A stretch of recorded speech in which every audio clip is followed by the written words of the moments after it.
Hi, and welcome to my channel, Technomora. Today's episode is about a Sony Cassettedeck TC-RX370. I don't know much about it except that the seller told me it rattles and it doesn't play any cassettes. So there's obviously something wrong with it. Anyway, take your favorite drink or snack, sit back and enjoy the show. The Sony Cassettedeck TC-RX370 is a cassette deck from the mid-80s. Obviously it's a little bit past the period when space age electronics was all the rage. This definitely breathes the 80s all over it. It has, let's say, minimal processor steering, but it does have all the amenities you'd expect from a high quality cassette deck, right? So it has touch control, so the cassette deck is not mechanically controlled but electronically. Yeah. It has Dolby stereo inside, so Dolby filtering, and it has a bias setting which is continuous. In other words, it doesn't really matter what type of cassette you put in it. You can set the bias as high or as low as you desire. So you can, as it were, fine-tune the recording level to the type of cassette you insert into it, right? From normal over chrome to metal cassette. It looks pretty decent. It's a little bit dirty, but not too much. It isn't scratched to that. Not too much dings and broken stuff that I can tell. Only the seller did tell me that the cassette player mechanism, as it were, doesn't seem to work correctly. Alright, there's really not much to the back of this cassette deck. There is the obligatory line in and line out inputs. These are Kinch inputs, outputs. I would say fairly standard for that type of equipment from that period. And other than that, there's not too much information on the back, except that it says it's Dolby noise reduction and HX Pro headroom extension filtering. Yeah. I didn't know though, and that's a nice little detail, that the HX Pro filtering mode, so to speak, is developed by Bang & Olufsen. I didn't know that that was a B&O product, but there you go, it's something new I learned. And the serial number of this one is, this cassette deck is 500-218. I think you guys can read it, maybe not. Yes, there you go. So the serial number is 500-218. Alright, I released the case screws, so now I should be able to lift the cover up. That is, if I can unhook it. Let's see. The metal is very sharp, so if you're going to follow along with me, take the necessary precautions, yeah, and you do so at your own risk, okay? So there you go. Okie dokie. Alright, this is the inside of the case. It's galvanized steel, as you can tell, but it has been coated with some gray paint, I'm guessing, or some oxide layer, I don't know. It looks a bit peculiar, but clean.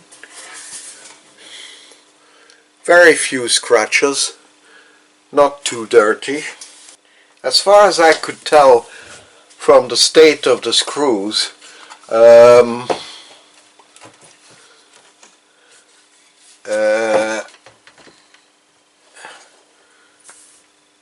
this hasn't been open since it left the factory.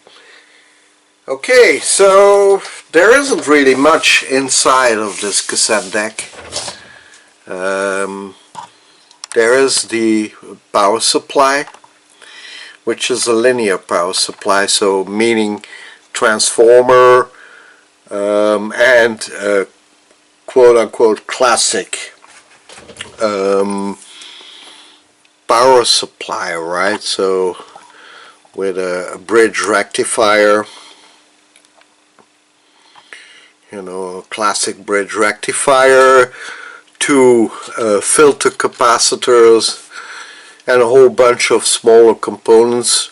No doubt one of them a power regulator. So yeah, not too much there. The whole thing seems to be connected with flat cables inside, you know. I don't know if you guys can see these, but there are plenty of flat cables in here. Then there is the motor driven mechanism, which is right here.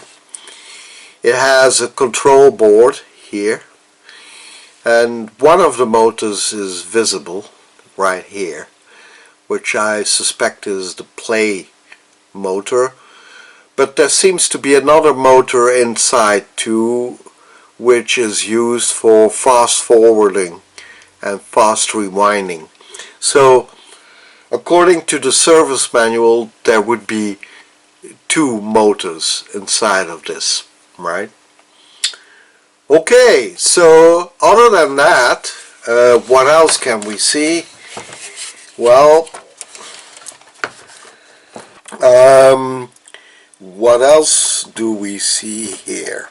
Inside the front bezel, let's say, of the cassette deck is the control board, I would say, with the processor right there. Yeah, the right there, here, okay. Sony, of course, so it's a proprietary chip. Yeah, and what this does basically is commanding the motor mechanism and reading the switches on the front, right? Or the buttons, if you prefer. Let's hope for us, well, for me mainly, but also for you, there isn't too much wrong with the control board, because if there's a heavy problem with that, that's going to be a real pain to repair. Alright, in order to disassemble or unmount the power supply board from the case, I need to release the front panel of the cassette deck, and that's done by unscrewing 3 screws at the bottom, one there, or one in the middle, and one at the top. They are indicated by double-sided arrows like that. Alright, so all the screws you need to unmount to disassemble the cassette deck are indicated by this type of arrow. Alright, I completely disassembled the cassette deck because it's just easier for me to work on it when it's completely disassembled. So you have here the power supply board. There you go. That's the underside of the power supply board. You have, of course, the transformer, which was held in to the bottom plate with 2 screws. Yeah. I also disconnected the wire from the back of the cassette deck. Yeah, I undid the plastic clamp which held in the wire, and I cut it off the transformer, which is no big deal. I mean, there's still enough wire left, and I can rewire it anytime I want. You know, it just makes my life a little bit easier. Also, undoing the front bezel of the cassette deck was just a little bit more complicated than I thought, in the sense that the cassette deck was screwed to the bottom plate with 1 screw, 1 tiny little screw which goes in there. Okay, so if you don't unscrew that, obviously you're never going to be able to disassemble the cassette deck as I did. Also, another detail that is important, you should disconnect the ground wire, okay, which is this black wire here. It was attached to the metal case, you know, to the bottom plate of the case, in fact. Alright, so you really need to do that. Now, other than that, I did find something inside the cassette deck which, to me at least, is a telltale sign of trouble. I found this piece of rubber band inside the cassette deck, and it's falling apart, as you can tell. You know, and in fact it feels a bit gooey too. So what I suspect is a problem is that one of the belts has broken inside the machine. So that will be something that we will need to repair, right? Alright, I replaced all the capacitors on the power supply board, and all I need to do now is clean the contacts with some contact cleaner and clean the underside of the PCB to remove any residual solder, you know, and solder flux. But aside from that, the power supply board is done. Now, I measured all the capacitors I replaced. Most of them seemed okay, I would say fairly average. Some of them had, in my opinion, too high an ESR or had too high a leakage, but most of them would still have performed okay. But hey, you know, since the power supply board is out anyway, and since I do not intend, once it's repaired, once the cassette deck is repaired, to go back into it to do more repairs, I think this was the ideal moment to just replace them all. And here are all the capacitors that I replaced. Alright, and now I'm going to replace the last 3 electrolytics on the front control board. Yeah, so those 3 electrolytics you see in the center of the image. Now there is something peculiar going on here. This electrolytic here, yeah, as you can tell, its cathode is attached to a point which is apparently labeled as plus. So I'm not sure if that is correct. I'm guessing it is, but I mean, the capacitor looks a little bit like, I don't know, maybe like a bodge, yeah, like a repair they did at the factory or something. But it looks clean enough, in my opinion, to be considered as factory. The moment has finally come to have a closer look at the mechanism of the cassette deck itself, and to release it from the front panel you need to do a number of things. First of all, you need to release the belt that goes to the counter, so this little wheel here. Alright, that's the first thing you need to do. Then you need to disconnect a couple of connectors. Well, actually not a couple, but like more like 3 connectors. Alright, and this flat edge connector here is the third one. So I'm going to disconnect it now, gently pulling it out. Alright, and that's it. So you release the front bezel of the cassette deck by gently pushing on the lower edge of the front panel. Yeah, it slides up, and then you can simply unhook it. And once the cassette deck is opened, yeah, like it is here, you can slide it out of the front panel. Alright, so there you go. And oh yeah, and then you need, of course, to unscrew 4 screws which are colored red, like those. Okay, and once you've done that, the whole mechanism is free.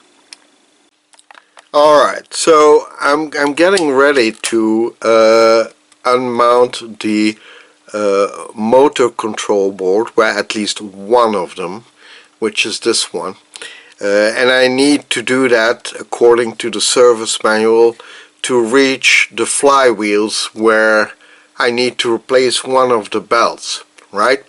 So there is a screw right here down the center of the board which you need to unscrew, alright, and it's a very long screw like this. Alright, so just one. And when you've unscrewed that, you can unclip the board here at the top, right, and then gently push it up and then slide it down, and it comes loose. Alright, so the only thing I need to do now is disconnect it from the connector here, and then I can move on to the next stage. Actually, no, it's not only disconnecting one motor from the control board, but also the drive motor, this one. And for that I need to pull out this flat cable here, alright, from its little connector here. So yeah, you need to disconnect 2 connectors, in fact.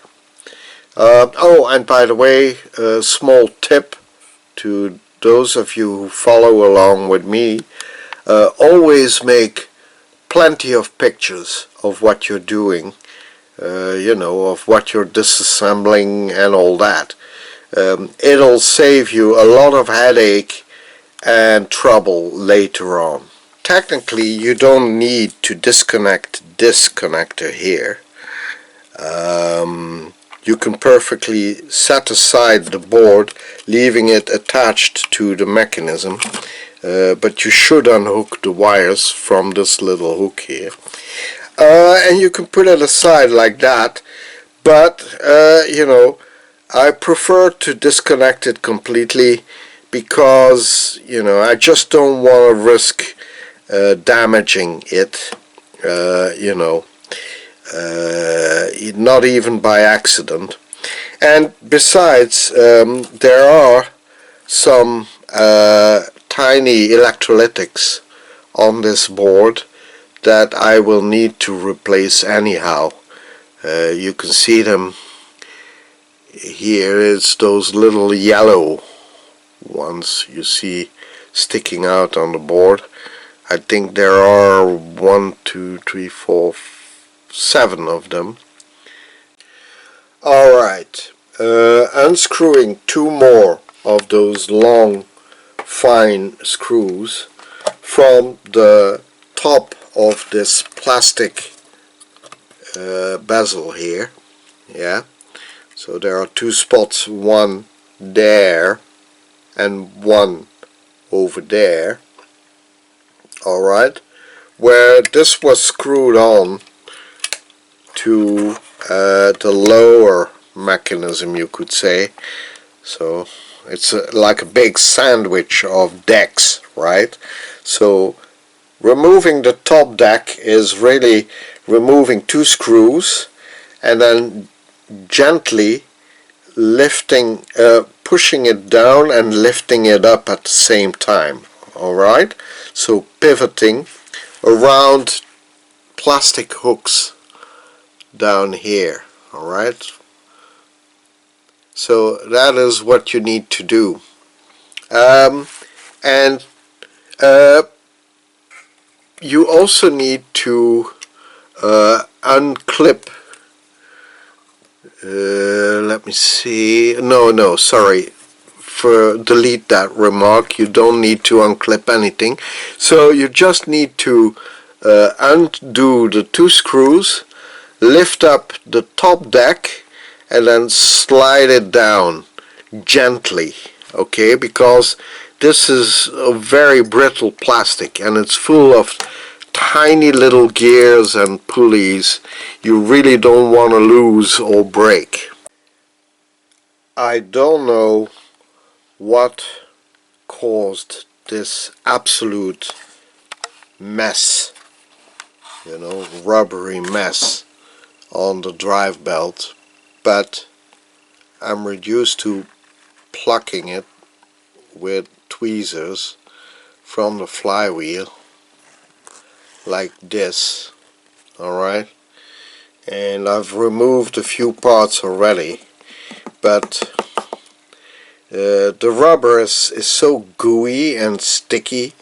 I have trouble imagining what happened to it. You know, it's almost as if it got dissolved somehow, either by heat maybe or by some chemical process, I don't know, but this is really bad, you know. So yeah, I have to remove it piece by piece with my tweezers and hope that none of it will fall into the mechanism of the cassette deck, because that would really cause a lot of trouble. Yeah. So I just wanted to show you how bad it really is. So you know, I need both my hands to do this, so I'll give you an update once I'm ready. I'm having the hardest of times to remove what was left of the little drive belt up here around this pulley here, but look at what is coming off of it. It's a black gooey mess, and I already removed quite a bit, as you can tell over there.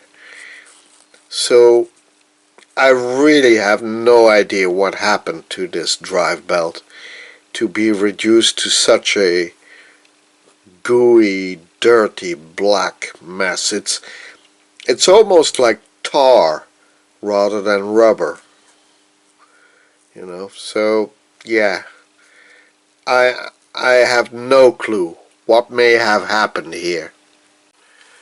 I hope you guys enjoy watching me scooping up black goop, because let me tell you, I'm not enjoying it half as much as you are, because this is really disgusting. Okay, so it's really not my cup of tea. I'll be honest with you. So I still need to scoop most of the black goop here up before I can move on to another part of the cassette deck mechanism, right? Now I found that the easiest way to cope with that black goop are two methods. One is to use a skewer, a wooden skewer like the one I'm holding, okay, and the other is using cotton swabs like these, okay, combined with either a little bit of alcohol or cleaning petroleum. Alright, either of them work fine. So what I actually do is I scoop up the black goop with my skewer, and then I rub it off on a rag like this, okay.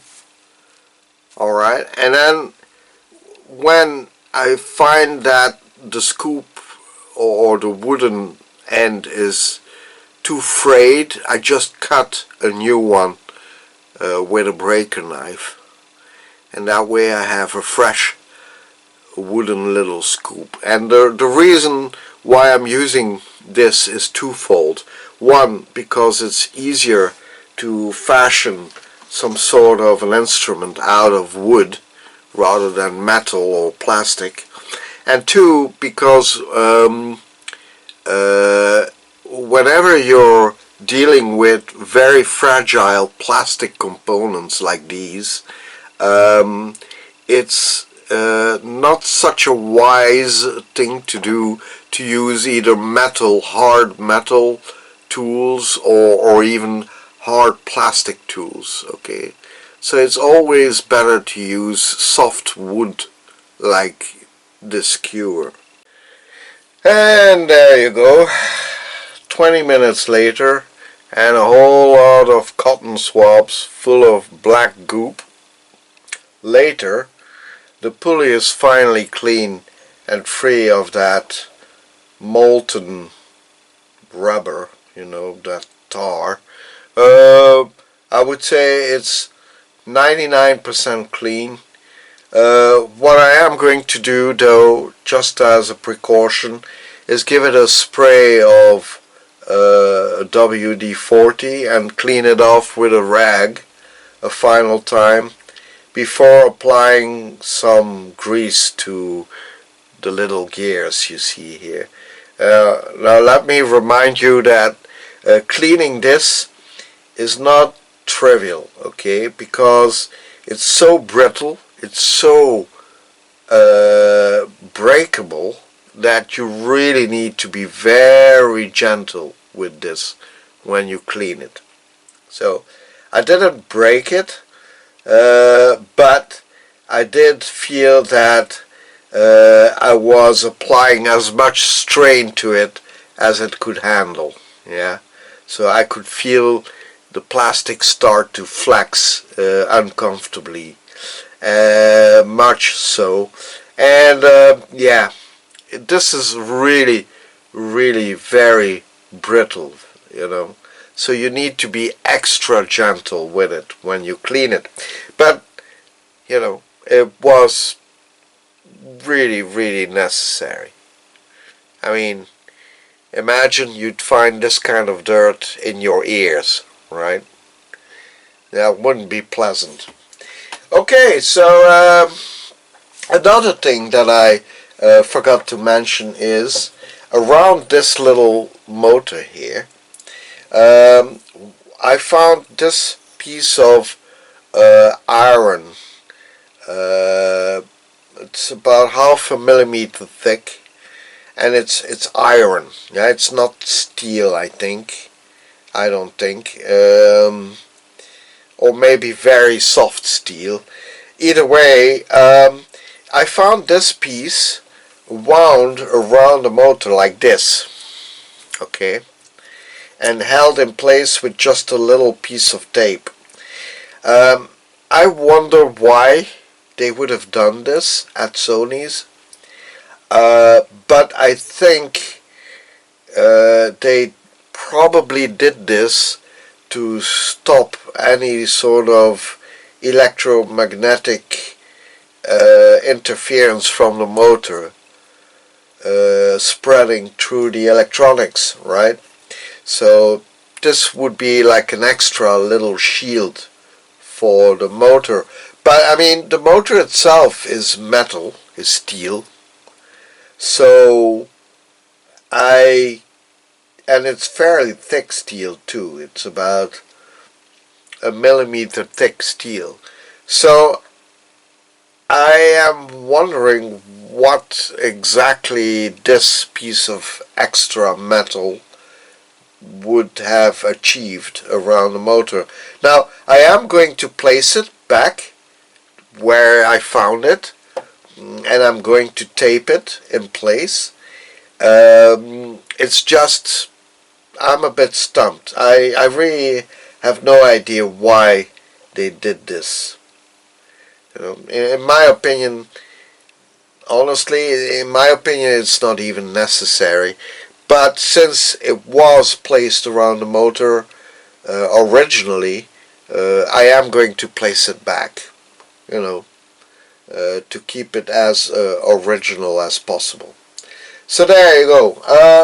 Now what I need to do next is have a look at the mechanism over there, yeah, and see where they applied grease, yeah, and see whether I need to apply fresh grease or not. I mean, I don't have to be too liberal with grease, just enough in the right spots will do. Alright, the capstan motor is back in place, clean and everything, you know, ready to be installed. And I did a final cleaning round of the other part of the mechanism, you know, the front deck where the cassette is mounted. Oh, and by the way, I did unmount the little capstan wheels down there. You know, there's one on the right side and there's one on the left side, and you can lift them gently out of their plastic holder. You see that little axle?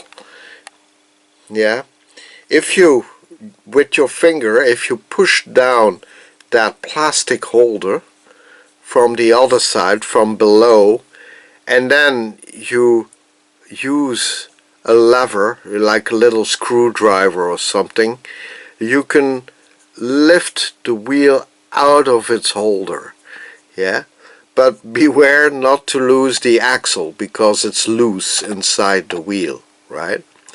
And once you're done cleaning or replacing the wheel, you just put it back, axle and all, in its right spot, and then when the axle is fitting on both sides of the plastic holder, you just give the wheel some gentle pressure until it clicks into place. And that's how simple that is. Okay, so I gave the recording and erasing head a cleaning as well, and well, I cleaned all the contacts with contact cleaner like these ones at the top. Alright, So all these electrical contacts I did clean with some contact cleaner. I cleaned parts of the mechanism with WD-40, and but I spared the main drive wheel, which is that yellow wheel there.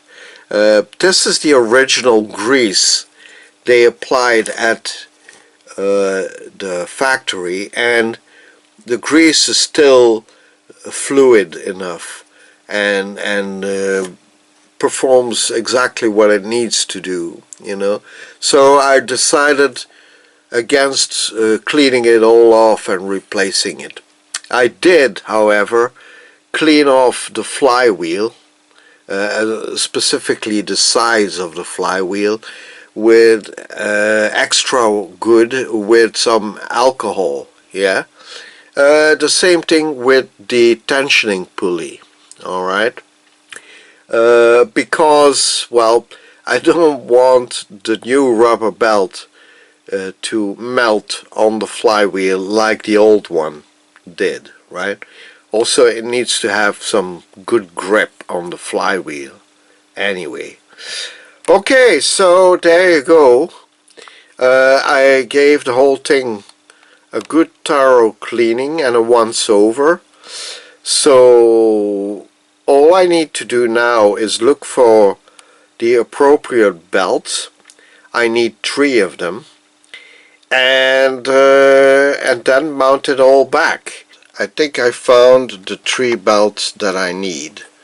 You know, one drive belt, and then 2 smaller pulley bands. I don't know how you would call them. Mechanism bands, let's call them. And I even measured them up for you. So this is, if I'm not mistaken, 10.5 centimeters on one side, so you need to double that. Yeah, so the total length then would be 21 centimeters, right, or 210 millimeter. This is 4 centimeters, the smallest belt on one side, so which means 8 centimeters around, or 80 millimeters, right? And then this is 9.5 centimeters on one side, or all around, of course. 19 centimeters all around, or 190 millimeter. This is the belt for the counter, I remember. This, however, I have no clue. I think they call it the capstan belt. Okay, this is the main drive belt. This is the capstan belt. This is the counter belt. I know for most of you, or at least quite a few of you, seeing is believing. So let me show you the length that I measured on my rule. Let me see. There you go.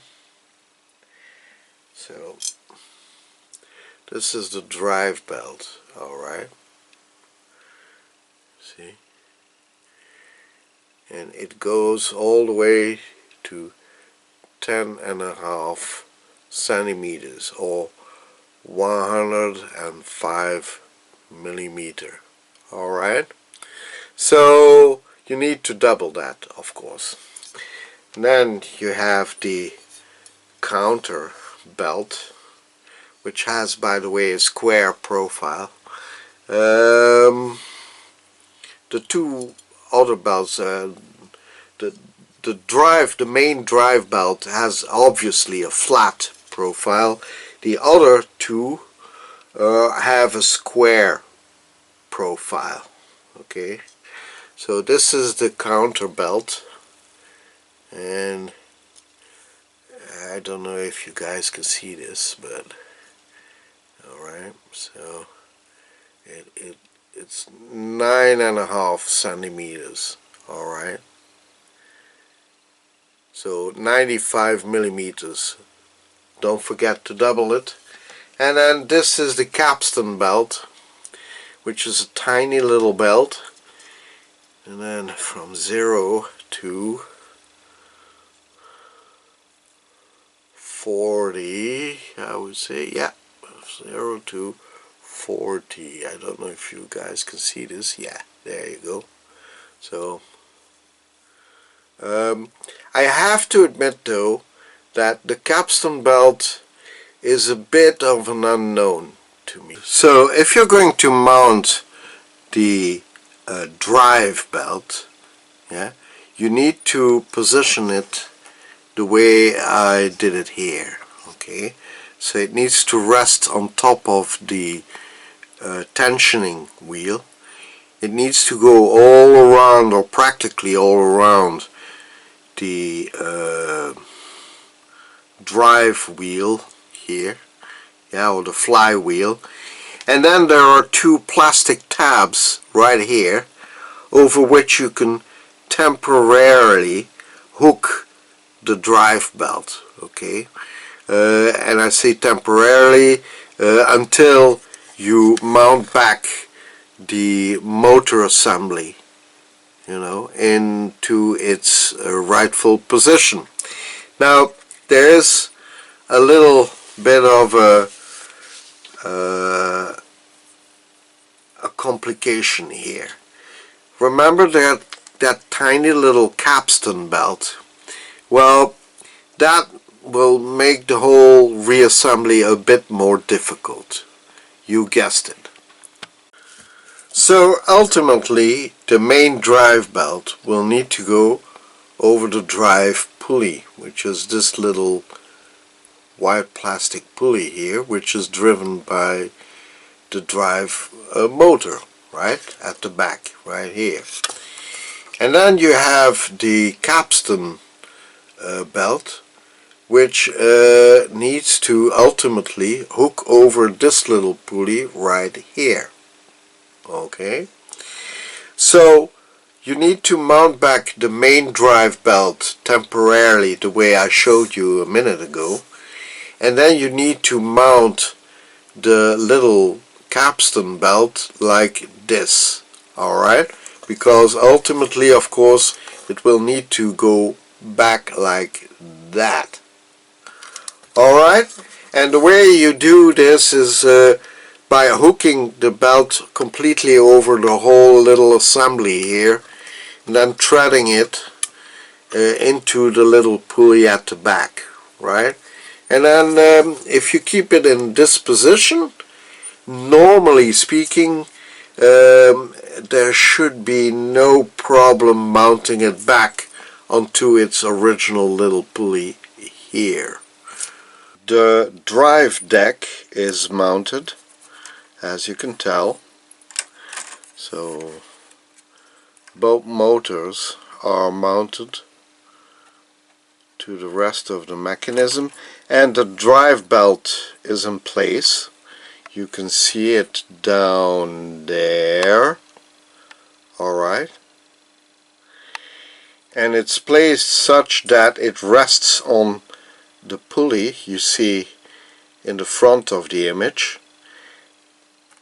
yeah, and then goes over the flywheel you see in the back, right? And then you have the other belt, which is located on the two little pulleys at the top, right? So I know it's difficult to see, but I'm trying to give you the best view possible, but that's about as good as I can give it to you. You see? So there, both belts are in place. There is still a third belt, of course, that I need to loop, and that one loops over the pulley you see down there. Alright, and then to the pulley of the counter, which is on the side, of course. Alright, so all I need to do now is mount back the electronics, you know, the motor electronics and the sound amplification or preamplification board, which is this little board here. So I need to mount that back to the motor assembly. So this is the top deck, you could say. Oh, by the way, so the motor deck, which is this ivory colored plastic, hooks on this side here and on that side there. Okay, so you slide it into the hooks and it's at a slight angle, and then you drop it down slowly while pulling the drive belt over the drive motor's pulley right there, right? And then once that is done and you lower the motor deck, then you see it makes contact with this little print board here. Yeah, and in fact it has two attach points, one here and one there. Alright, with two very long screws. Now I don't have to repeat myself, I guess. And still I'll do it. Be gentle while reseating the motor deck, okay? So use very little force to do it, because otherwise you might damage something. This plastic is really brittle when you're handling it, okay? So there you go. Now give me a moment to mount back the motor control board and preamplification board to the motor deck, and then I'll show you a final view of it. Alright, the top deck is reseated on top of the motor deck, right? So there you go. There's one connector here, alright, and that is the sound connector, you know, for the recording head and the erase head, right? So that needs to be connected. Then you have the capstan motor jack, which is on top here, alright, and then you have the tape motor, you know, connection, which is this little flat ribbon cable, yeah, right there. No. Again, when you seat the ribbon cable back into its little connector back there, use very little force, okay, and push it in straight. Yeah, but do it with very little force, and make sure, of course, the PCB is seated correctly. Alright, so it needs to be seated with these three little white hooks, okay, gripping in the appropriate openings, and then one white plastic hook over here. Alright, and then when that is seated well, then you can insert the one screw here in the middle, which will hold it to all the other decks below it. Again, be gentle and drop the PCB in like this. So you slide it first into the lower three hooks at an angle, and then when it's seated completely into the hooks, then drop it slowly down here and make this hook click into place, into its opening.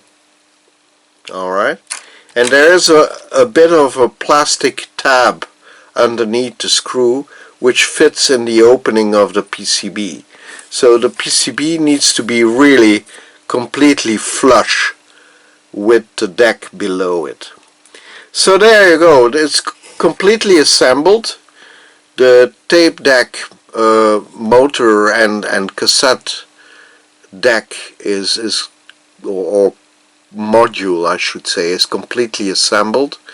So what I'm going to do now is I'm going to connect everything up, but outside of its case, and then see if it works. Alright, I temporarily reassembled the cassette deck, mounting with just a couple of screws the cassette deck mechanism back to the front panel. Then I connected all the wiring at the back. Let me show you.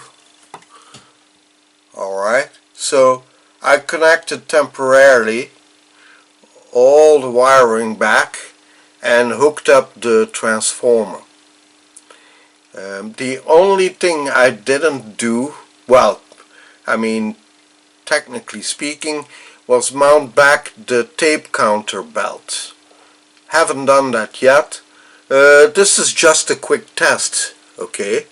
Or I should say this is going to be a quick test to see whether the thing has some life in it at all, okay? You could say the first power up. So yeah, I hooked it up to the AC. So all I need to do is press this button and hopefully see it come to life. So well, here we go. Or like some people would say, here goes nothing, right? Or a big boom.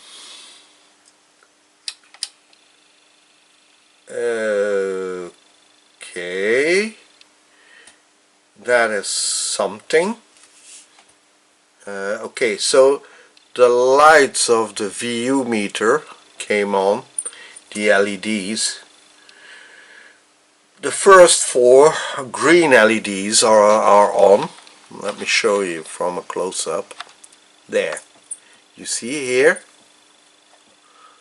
Let me remove the glare. There, you see? So yeah, that seems to work. Now,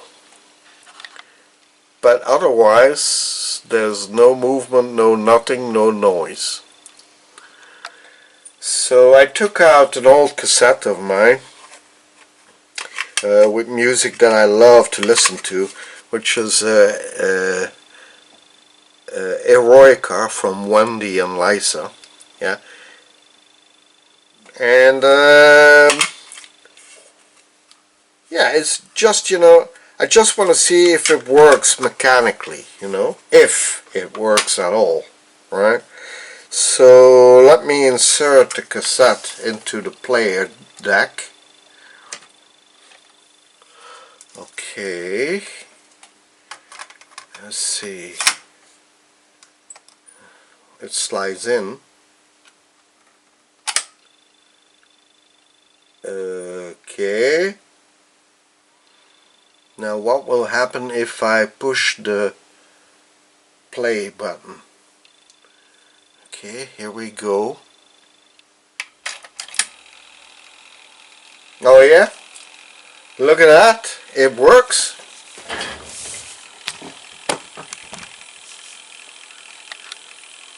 Now keep in mind this is an old cassette, right? So if it makes some noise, it's because the cassette itself is really old.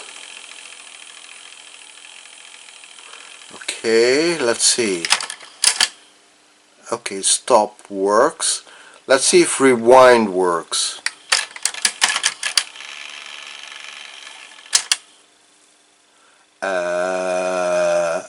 No.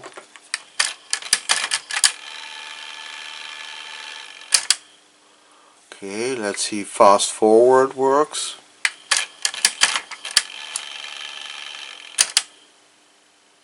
No,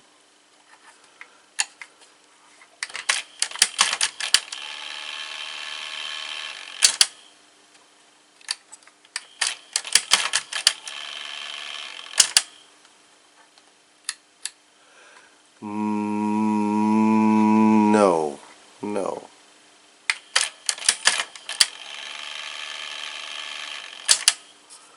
Oh, that's weird. Okay.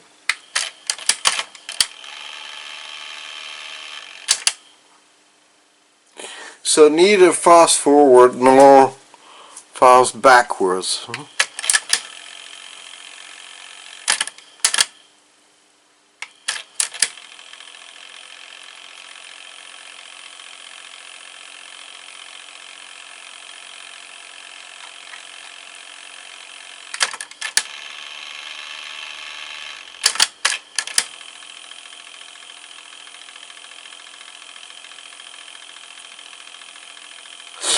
I don't know how this cassette deck is supposed to play. Okay, give me a minute. I need to figure out how the cassette deck plays, right? Because it could be I'm making an error here, right? So just give me a minute to figure it out. Once I figure it out, I'll bring you back. I got the mechanism to run, and in the end it was my fault, as those things usually are. You remember that I put a little belt right there on the capstan mechanism, right? Now that belt was just a little too loose, and I had to go to a size smaller for that belt, and that's exactly what I did. I replaced my new belt with another one which was slightly smaller in size. I would say about maybe 15 millimeters shorter, yeah, to increase the tension so that it rolled better, and now it's rolling perfectly. And the drive belt I didn't change, so this is the new drive belt that I originally mounted, and that one works perfectly. So yeah, in the end that was the problem. The problem was the capstan belt, so that little one over there, was just a little too large and a little too loose. And now the whole mechanism seems to work just fine. I rewinded the tape a few times and that works perfectly. Let me show you. Okay, hang on. Stop. Okay, now fast forward. There you go. Okay, so that's fast forward. Now let's see, fast rewind.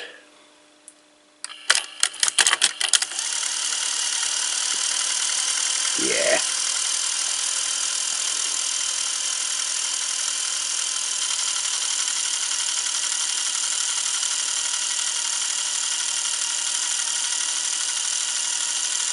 So there you go. The mechanism seems to work fine now. So what I'm going to do now is clean the front panel of the cassette deck, and then mount back the cassette mechanism into the front plate, or the front of the cassette deck, and then we can have finally a look at it running normally, properly, and I might even hook it up to my amplifier and see how it sounds when it plays, right? And there you are. Everything is mounted back inside the case. All the leads are dressed as they should be. At least I think they are. It looks clean and well organized, and that's exactly what you need to do to avoid any interference of signals and such, and any moving parts that could create any sort of disturbing parasitic sounds, right? So yeah, except of course the top of the cassette deck, I mounted everything back, including the transformer, to which I adapted a fuse, this one here, which is 50 milliamps, which is more than enough for the device. I mean, a 35 milliamps fuse would be just right, but I don't have any, so temporarily I use the 50 milliamps. And I also adapted now the transformer to the chassis with a connector. That way, if ever anybody needs to work again on the insides of the cassette deck, they can simply disconnect the transformer and take it out if they need to. You know, which frankly is quite an improvement. But of course, even Sony suffers from the penny saving syndrome. You know, a lot of companies would just avoid building in a connector and a fuse because yeah, they want to save a penny where they can, right? I have to admit though that the cassette deck mechanism itself, so the whole block you see in the center of the image, was beautifully engineered with the tech in the future in mind, you know, for repair and maintenance. It's compared to a lot of other cassette decks I have restored, this was a breeze compared to those, you know. Every deck of the mechanism can be removed quite easily, and to remove, or rather to replace, the drive belts and such, it's a delight. It's really simple to do. Of course, you still need to take your time to do it, but either way, the way the Sony engineers designed this cassette deck block is wonderful, you know, at least from a repair and maintenance point of view. Okay, then what I still need to do is I need to mount back the shield for the cassette deck loader, yeah, which is this part here, and the shield is obviously this, right? Now do notice at the side of the shield there are these little hooks. You see one here and you see one here, right? So those little hooks obviously should go over these little protrusions here. So there's one here and there's one down there, right? Down there. Okay, so, and obviously you have the same thing on the other side. So the shield, let me show you, goes onto the loader tray like this. Let me see, I'm doing this with one hand. Okay, like that, and then you give it a gentle push, like that. And there you are. That's how you mount the shield back in place. So what I'm going to do next is load a cassette and see if everything works mechanically, and then if I have enough courage is to hook it up to a couple of speakers, and then let you listen to a bit of music, right? Because that was our goal all along. So give me a moment and I'll bring you back when I'm ready. Alright, this is a quick setup, okay? So I hooked up the cassette deck to my test speakers at the back, which are actually nothing more than a couple of glorified PC loudspeakers. So it's certainly not hi-fi quality.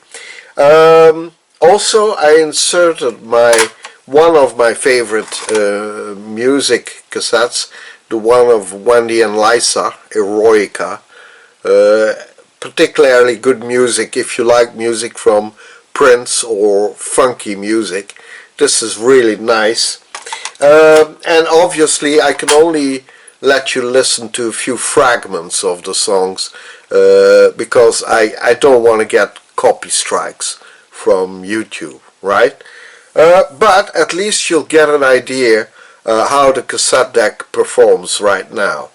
Okay, so let's jump right into the middle of the second song of the A side, and then I'll maybe rewind and let you listen a little to the first song of the A side, right? Okay, here we go.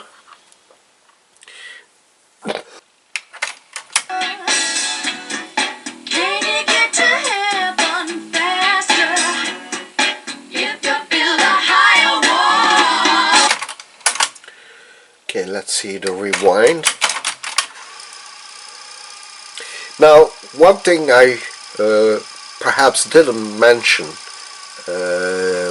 too much throughout the video is that the cassette deck has an automatic play direction, right? So you can select with this little knob over here. Let me show you in a close-up.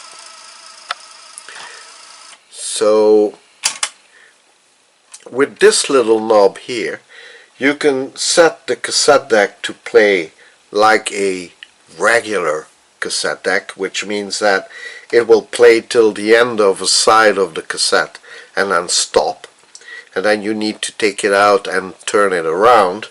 Or you can select the middle selection, which will make the cassette play the A side and then the B side automatically, so you won't have to change the cassette at all.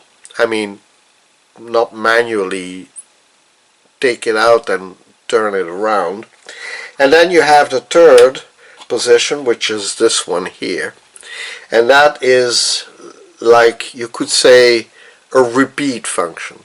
So the cassette deck will play the same cassette over and over and over, and will automatically change sides when it comes at the end of one of the cassette's ends, right? So this is basically a repeat function. So this is an automatic an A plus B side play once, and then this is the regular at the complete left right here. This is what you would expect from a normal quote-unquote cassette deck. Also, reflecting the fact that it has those functions, the cassette deck has two play buttons, depending on which direction you want to play the cassette, right? So suppose you want to play the B side, you use the play button pointing to the left, which is a bit counterintuitive, but that would be playing the B side. Then playing the normal to the right pointing play button would mean playing the A side first, right? And then taking into account, of course, which direction the cassette is playing, the fast forward and the fast rewind, so the fast forward and the fast rewind, will of course act differently. So if you're playing the B side and you play fast rewind, you're actually playing fast forwards, if you know what I mean. Yeah. So yeah, depending on which side you're playing, and the display shows it in which direction you are actually playing the cassette, the fast forward and the fast rewind will act differently. Alright, and then you have a Dolby setting right there. Let me show you. Right there. This Dolby setting here allows you to choose which kind of filtering you want to apply to the sound. So you can either select off, which is this, and then Dolby B and Dolby C. Now I'm not a Dolby expert, but I did try out the B and the C, and the B is much more dampened. It amplifies slightly more the bass sounds, but it dampens the higher end of the spectrum, whereas the C sounds much brighter, so it lets you hear more of the high spectrum of the sound, but it dampens a little bit the bass side of the sound. Off is off. It means that it will play the sound the way it was originally recorded on the cassette, right? And then moving on, oh yeah, and of course you do have a counter right here, right here. You do have a classic mechanical counter, which, if I'm being totally honest, is a little bit disappointing. I mean, you would have thought if Sony went to so much trouble making the cassette deck an electronical switched one rather than a mechanical one, they would at least have taken the effort to make a digital counter and not a mechanical one.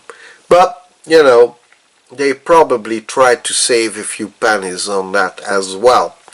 And then you of course have the obligatory buttons you would need if you make some recording, yeah, on the cassette deck, and that is the recording level, yeah, and you would see of course the recording level on the digital VU meter here, right?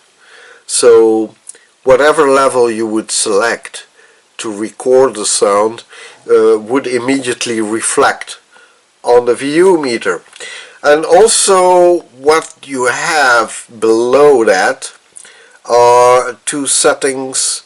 You have the bias, yeah, and the bias would be, you know, at least the way I interpret it, would be the recording level bias. So depending on the quality of the cassette you use, so normal, chrome or metal, you could set the bias yourself, yeah, which is a bit peculiar, I'd say, but I mean, this is touted as a professional quote-unquote cassette deck, so yeah, I wouldn't be astonished that Sony thought that the user who bought this cassette deck would be wise enough or intelligent enough to use the right biasing level. And then you have a balance, of course, which means that either in play mode or record mode you could put emphasis on either the left or the right channel, sound channel of course. yeah, and there you go, that's it. Okay. And yeah, one final thing is the headphones jack right here. Yeah, which again is a bit peculiar to me that they chose the 6.3 millimeter headphone jack and not a 3.5 millimeter. But then again, since this cassette deck is or was sold as a quote-unquote professional cassette deck, then again a 6.3 headphone jack isn't maybe that surprising after all. Okay, so yeah, let you listen to a little bit more music, and then I can finalize the reassembly of the cassette deck, right?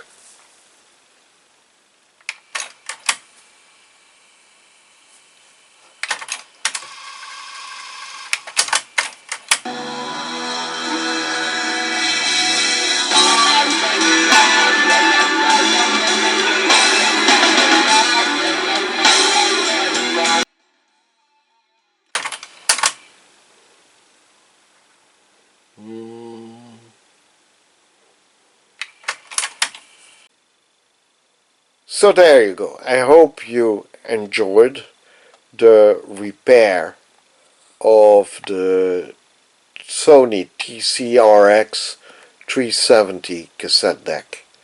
A wonderful little machine that I wish I would have had enough money to buy back in the day when I was a lot younger. I would certainly have enjoyed the quality of sound and the overall quality of the machine itself. Right? Something Sony has never really disappointed me in. It's always been perfect quality. So far I can't say I've been disappointed by it. So, thanks again for watching this episode, and please do leave me a thumbs up and subscribe if you haven't so already, and I'll hope to see you all soon back for another episode on my channel. Bye bye.